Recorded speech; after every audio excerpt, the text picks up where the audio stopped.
খসে যাবে 9 দিন পরে চুল।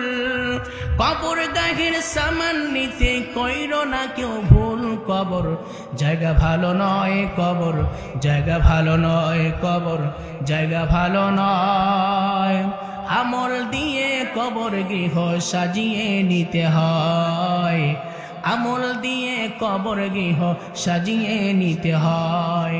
17 দিন পেটে পেটে সব প্রকার খাদ্য হবে, 60 দিন পর গোশত থাকবে না, কঙ্কাল পড়ে রবে। 90 দিন হাড়গুলি সব, 90 দিন হাড়গুলি সব আলাদা হয়ে রয়। কবর জায়গা ভালো নয়, কবর জায়গা ভালো নয়, কবর জায়গা ভালো নয়। আমল দিয়ে কবর গৃহ সাজিয়ে নিতে হয়, আমল দিয়ে কবর গৃহ সাজিয়ে নিতে হয়। 6 দিন পরে নখ খসে যাবে, 9 দিন পরে চুল।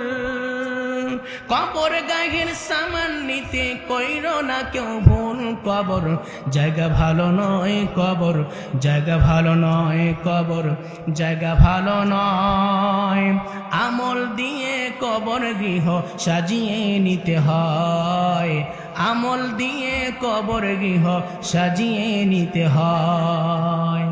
আল্লাহ রাব্বুল আলামিন আমাদের সকলকে কবরের পাথেও সঙ্গ করে দুনিয়া থেকে বিদায় নেওয়ার তৌফিক দান করুক, বলেন আমিন। ওয়া আখিরু দাওয়ানা আনিল হামদুলিল্লাহি রাব্বিল আলামিন। আসসালামু আলাইকুম ওয়া রাহমাতুল্লাহ।